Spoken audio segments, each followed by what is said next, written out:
Jas Merah kali ini kita berbicara tentang tokoh bernama Mia Bustam. Pelukis Jogja ini meninggalkan kisah yang tidak bisa disepelekan dalam narasi besar cerita seni rupa modern Indonesia. Narasinya menyelip di antara biografi Affandi, Hendra Gunawan, dan tentu saja Soejoyono yang menjadi pasangan hidupnya. Seperti Pidi Baik, tetralogi memoir Mia Bustam ini juga bisa jadi seperti serial. Kayak Dilan 1990, Dilan 1991, atau Dilan 1993, dan Dilan 1997. Nah, memoir Mia Bustam ini mirip seperti Dilan. Kalau kita bikin kedilan-dilanan, nah ini adalah kemia-miaan. Memoir ini, Soejoyono dan Aku, ini adalah buku pertama. Kita sebut aja Mia 1955. Kalau ini udah kayak penjual buku ini. Kalau memoir yang ini dari camp ke camp, ini adalah buku kedua Mia 1965. Kalau yang ini, memoir yang ini, Kelindan Asah dan Kenyataan, ini adalah memoir ketiga. Saya nyebutnya ini adalah Mia 1978. Dan yang terakhir atau memoir yang keempat adalah Mutiara Kisah Masa Lalu. Ini udah kayak Dilan kecil. Maka saya sebut ini adalah Mia 1920. Mengapa Mia yang nama aslinya Sasmiati Sri Moyoretno menjadi Mia Bustam terjawab di Mia 1920 ini. 4 buku ini berat sekali buku ini. 4 buku ini Anda bisa pesan di toko buku Mojok atau jualan buku sastra JBS, dan saya sendiri membeli ke-4 buku ini di JBS Jogja. Kalau di Bandung, Anda bisa langsung saja ngegas ke penerbitnya, Ultimus. Saya Muhyiddin M. Dahlan, dokumentator partikeler dan tukang clipping amatir soal apa aja, soal-soal Indonesia. Kita masuk ke intro.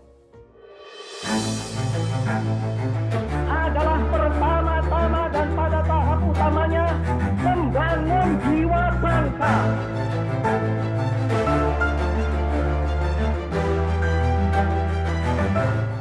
Kita mulai dari buku memoir yang ini, Soejoyono dan Aku, memoir jilid 1. Posisi buku Soejoyono dan Aku mirip buku Ku Antar ke Gerbang Inggit Garnasi. Bedanya adalah Soejoyono dan Aku ditulis sendiri oleh Mia Bustam, sebuah autobiografi. Sementara Inggit Garnasi menuturkannya kepada penulis Ramadan KH, biografi. Soejoyono yang ditulis di judul ini, coba bayangkan ya, bukan Aku dan Soejoyono, tapi Soejoyono dan Aku. Soejoyono di sini adalah suami penulis ini, penulis memoir ini, suami Mia Bustam. Sepanjang memoir, konsisten Mia Bustam menuliskannya dengan nama Mas John. Dan di album besar seni rupa, teman-teman sekalian, Soejoyono adalah bapak pelukis modern Indonesia. Kurang gede apa tuh sebutannya? Bapak pelukis modern Indonesia.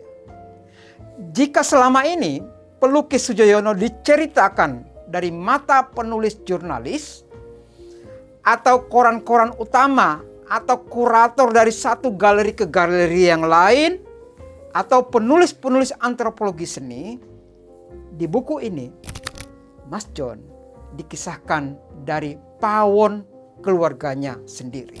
Segala kehebatan, segala warna-warni pergaulan, segala nama-nama dari tokoh-tokoh yang bersentuhan dengan Mas John, semuanya ditinjau dari mata dapur. Kamera berasal dari arah dalam, dari arah kamar, dari arah dapur, bukan dari luar pagar. Karena itu cerita Mia Bustam kemudian sangat membius pembaca. Coba bayangkan bagaimana nggak membius. Bagaimana Mia misalnya bercerita pertama kali bertemu dengan Mas Johnnya itu. Mas Johnnya yang secara jujur dia bilang gak ganteng. Mas John yang gondrong berkumis. Mas John yang bercelana garis-garis seperti selimut rumah sakit Bethesda. Mas John yang kalau memakai jas kedodoran dan dasinya melorot. Jelas Mia Bustam terganggu dengan penampilan cowok seperti itu. Karena Mia terbiasa ketemu dengan banyak laki-laki yang klimis, yang clean shaven. Tapi laki-laki bernama Sujoyono atau Mas John ini lain. Cowok ini di mata Mia Bustam sangatlah unik dan membawa nilai diferensiasi. Terutama senyumnya yang membuat Mia Bustam gemetar setengah mati. Dan itu tadi, gombalan Mas John itu, aduhai ma, itu yang dikisahkan di 10 halaman pertama di memoir Sujoyono dan aku. Mia dan Mas John bertemu pertama kali juga gak kaleng-kaleng tempatnya. Mereka dating di teras depan Bataviasche Kunstkring. Dari tempat pertemuan pertama kali mereka saja kita bisa menebak Mia Bustam ini bukanlah perempuan biasa. Secara keluarga, kelasnya adalah ningrat seni. Ayahnya dari Solo, pejabat pemerintahan dan kerja di gelanggang seni Batavia sebagai seorang administrator. Lulusan Osvia. Mas John gak peduli di depannya anak siapa. Mau ningrat kek, mau siapa kek, dia melabrak semua tatanan. Demi cinta. Mia Bustam bercerita betapa radikalnya, betapa street artnya sopan santun cinta dari bapak pelukis Indonesia ini. Ujuk-ujuk aja Mas John itu datang ke Solo, bayangkan itu. Nemuin bapak ibu Mia Bustam dan nyodorin surat lamaran. Dan kalau bisa menikah saat itu juga. Karena bekal hidupnya hanya cukup 3 hari saja. Gendeng gak tuh laki. Gak usah sekelas ningrat. Bagi keluarga Jawa biasa saja. Ulah Mas John ini betul-betul sangat kelewatan. Bapak Mia Bustam tentu saja sangat marah oleh cara-cara cinta jalanan ala Mas John kayak gini. Keluarga sampai sakwasangka jangan-jangan anak mereka Mia Bustam, anak mereka sudah dihamili seniman gondrong ini. Seniman kalau pakai jas dan dasi saja enggak becus. Mia Bustam kemudian diadili. Mia ini sebetulnya sudah ada jodohnya dari keluarga ningrat. Tapi senyum pelukis gondrong ini telah melilit semua jiwa raganya. 100% dipasrahkan untuk Mas John. Dan sudah bisa ditebak, bapak ibu Mia Bustam kemudian menyerah dan menikahkan Mia dan Mas John. Bapaknya bilang begini, urus aja dirimu sendiri. Bapaknya Mbak Mia ini ingin bilang, kamu sebetulnya sudah dicoret halus dari kartu keluarga. Mas John dan Mbak Mia kemudian menikah di Pati. Pati apa Jepara? Saya lupa. Dan setelah itu, Mia dipersilahkan mengurus dirinya sendiri. Fine. Dan hari setelah pernikahan itu, Mia Bustam pun dengan kepala tegak memilih minggat dari rumah dan memilih Mas John, si seniman lukis yang kegantengannya, yang gombalannya, mempesonanya luar dan dalam. Dan saya merah padam, saudara-saudara sekalian, membaca kalimat Mia Bustam soal cintanya kepada Mas John. Mas John itu, ini kata-kata Mia Bustam di buku ini ya. Mas John itu, kata dia, meskipun Jawa, ia tumbuh di Sumatera dan besar di Jakarta dan menjadi anak Betawi. Wajar dong kalau Mas John itu nggak tahu tata cara dan kebiasaan dan adat sopan santun Jawa kalangan priai. Tapi aku kan cinta padanya. Dan apa yang terjadi? Lahirlah 8 orang anak dari pasangan Mia Bustam dan Mas John. Teja Bayu, Sri Nasti Rukmawati, Watu Gunung nomor 3, Sekar Tunggal, lalu menyusul kembar yang kelima dan 6, Lanang Daya, Lanang Gawe, cowok semuanya. 7, Sri Sima, dan ke-8 yang terakhir adalah Abang Rahino. Ingat-ingat ya susunan nama-nama anak-anak mereka itu. Teja Bayu, saya ulangi, Sri Nasti, Watu Gunung, Sekar Tunggal, Lanang Daya dan Lanang Gawe, Sri Sima dan Abang Rahino. Nantinya kisah kelam dan jelaga Mia Bustam di memori yang ini, dari camp ke camp, nama-nama anak itu disebutkan dengan menggetarkan buat siapapun yang berpihak kepada kemanusiaan.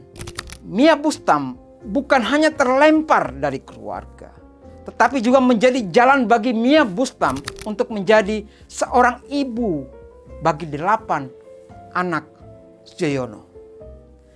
Tidak hanya itu, ia juga menjadi penjaga dapur terpercaya bagi seniman rakyat agung dan besar ini, yang membuatnya menjadi sosok yang besar. Mia Bustam menjadi garansi Mas John yang kemudian ia mendapatkan privilege itu. Seniman yang terkenal, pejabat tinggi mana yang tidak mengenal nama Sujoyono? Dari Presiden Soekarno sampai Sultan HB9 di Yogyakarta. Mas John juga membawa Mia Bustam dalam lingkaran seniman Indonesia muda yang kemudian mendekatkannya dengan lembaga kebudayaan rakyat. Mas John adalah seniman nomor urut 1 untuk PKI di pemilu anggota DPR 55. Mas John berangkat dari Dapil Jogja dan terpilih. Mas John pun menjadi anggota Dewan tinggal di Jakarta. Perselingkuhan Mas John dengan penyanyi seriosa Ros Pandanwangi dan hari jatuhnya talak cerai diceritakan oleh Mia Bustam dengan sangat detail dari halaman 242 sampai 286 di buku ini, Sujoyono dan Aku. Cerita yang dikisahkan dari dapur seorang istri seniman yang tinggal di Jalan Pakuningratan 40, Kota Yogyakarta. Jadi, teman-teman sekalian, memoir ini seperti Google Maps sejarah.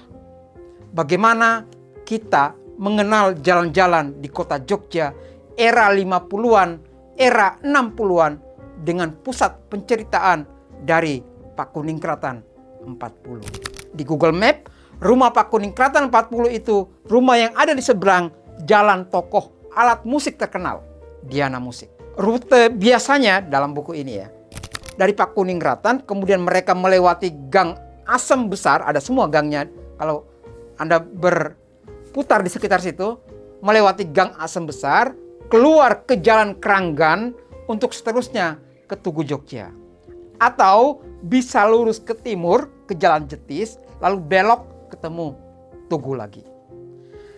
Diceritakan misalnya ya, gimana Mas John dan Mia Bustam berbecak berdua ke Jalan Mangkubumi yang ada kedaulatan rakyatnya itu untuk membeli lemari dan 1 set cangkir. Lalu mereka kemudian dilanjutkan dengan ke Malioboro. Yang nggak diceritakan di buku ini adalah apakah pernah Mas John minta berhenti dan berfoto di plang Jalan Malioboro. Setengah hari saya nyari-nyari dalam buku ini, nggak ketemu adegan turisme yang kayak gituan. Kalau ada sekaten di alun-alun utara, Mas John dan Mia naik becak berdua. Jadi Mas John ini ngambil cuti dari Jumat sampai Senin. Dia pulang ke Jogja itu naik kereta. Turun di stasiun Tugu. Jadi dari sini aja Mas John ini bukan laki-laki PJKA. Pulang Jumat, kembali Ahad. Mas John termasuk laki PJKS. Pulang Jumat, kembali lagi Senin.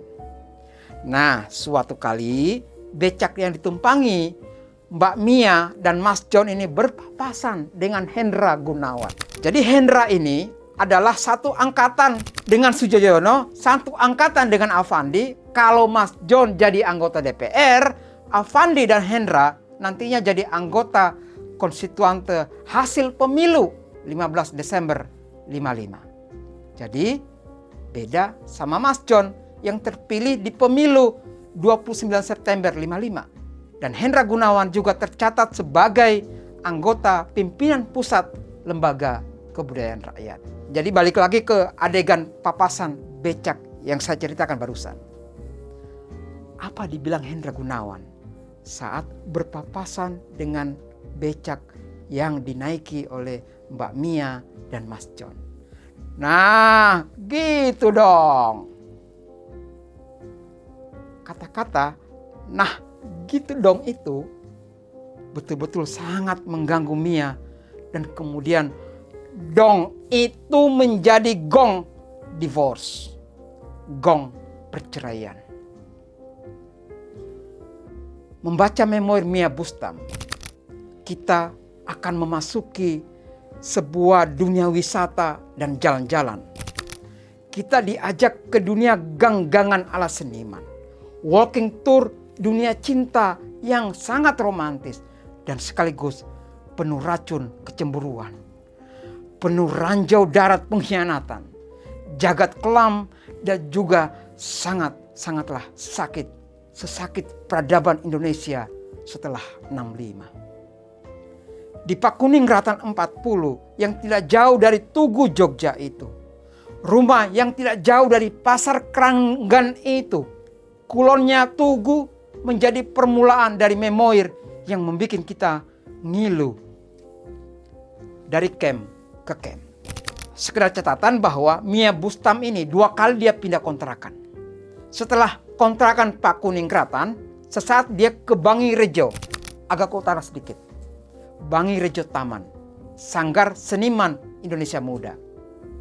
Lalu kemudian Mia Bustam dan seniman-seniman waktu itu, seniman-seniman SIM, kemudian mencari tanah untuk sanggar SIM dan rumah tinggal sekalian.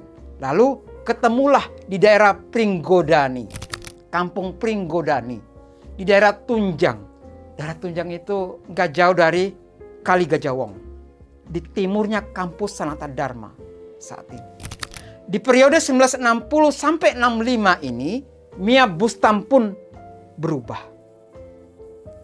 Dari ibu bagi anak-anak Mas John, kemudian menjelma menjadi ibu utama bagi seniman Lembaga Kebudayaan Rakyat di kota Jogja. Mia Bustam menjadi ketua RT bagi pelukis Jogja. Mia Bustam ditangkap. Baca bab penangkapan di buku dari camp ke camp ini. Di Kampung Pringgodani, di timur kampus Sanata Dharma Jogja. Seorang ibu tunggal dengan 8 orang anak dinaikkan ke atas truk dan disaksikan oleh anak-anaknya yang masih kecil. Mia Bustam sangatlah ingat hari di mana ia ditangkap ketika anak ketiganya, Watu Gunung, berulang tahun ke-17. Saat hari penangkapan itu, Mia Bustam menyinggung, oh, Plaza Ambarukmo sedang dalam proses pembangunan. Naik ke truk, itu bentakan seorang tentara yang matanya merah karena mungkin berhari-hari tidak tidur. Mia Bustam tanpa mau memperlihatkan mata yang bergenang air mata, memandangi satu-satu anak kecil yang tiba-tiba saja menjadi yatim piatu oleh politik 65 itu. Wisyocha.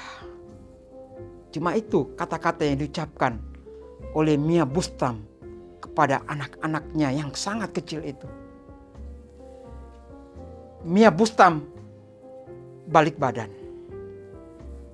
Mia Bustam naik truk seperti ibu-ibu kampung ketika mau tilian.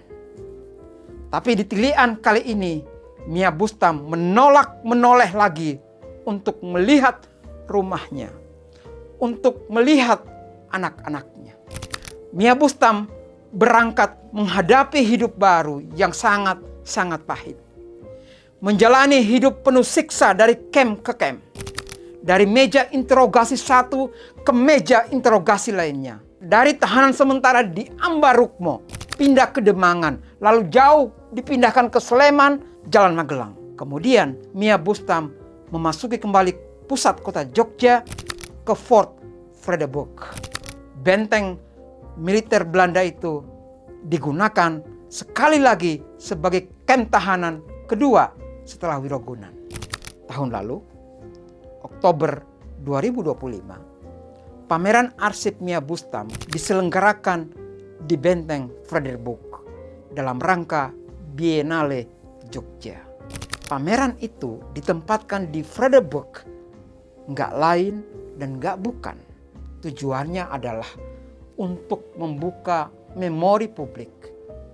Museum yang baru saja dipugar pemerintah Prabowo Subianto itu adalah kamp tahanan politik 65. Dan kalau nggak salah ada 3.000 tahanan disekap di benteng Vredenburg itu, termasuk Joko Peki. Cerita kelaparan, teror tentara RPKAD, keracunan jajaran Gaplek Gatot yang bau busuk itu, gadis-gadis polos yang ditangkap random, juga cerita satu-satu tahanan dijemput memakai truk dan dibawa berdharma wisata ke Wonosobo dan tidak pulang kembali.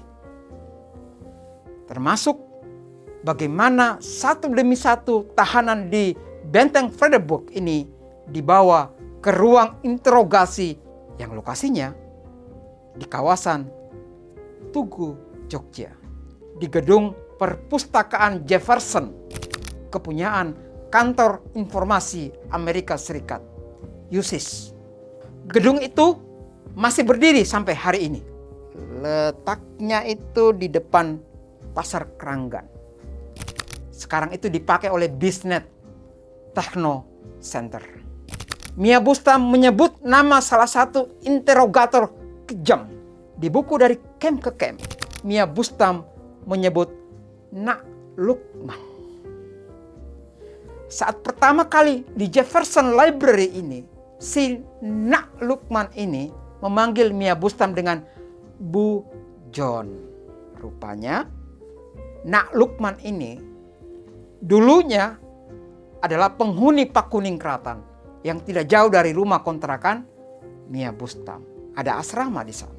Karena tahu Mia Bustam pelukis, setelah menyiksa habis-habisan seorang laki-laki setengah tua dengan adegan menodongkan pistol segala, si Nak Lukman ini minta dilukis oleh Mia Bustam. Wegah, mirip jawaban seorang ibu kos kepada anak kosnya.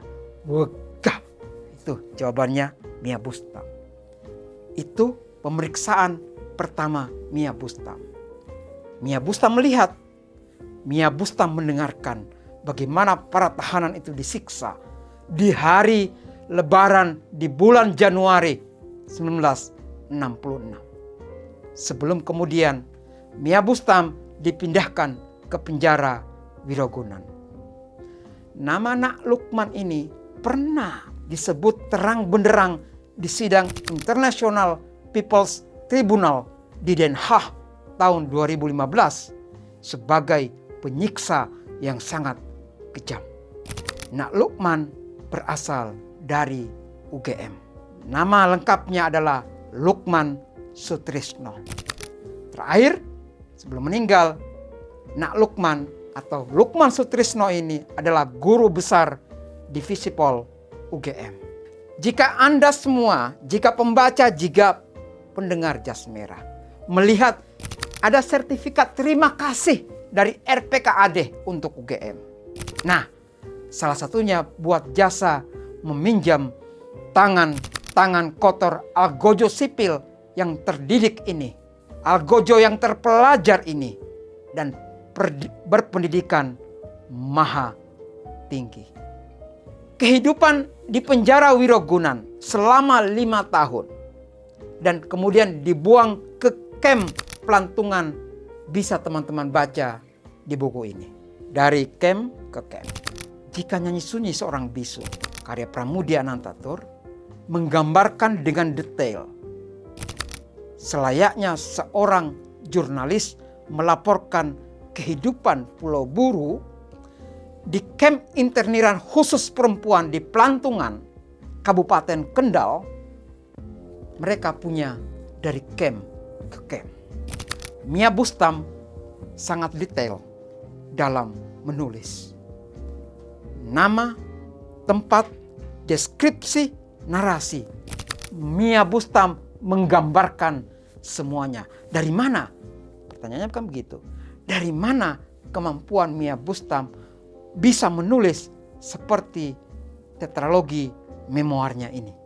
Di lomba hadiah sastra harian rakyat yang diselenggarakan tahunan, tepatnya tahun 1960, Mia Bustam keluar sebagai jawara di bidang esai bareng Pramudia Anantatur.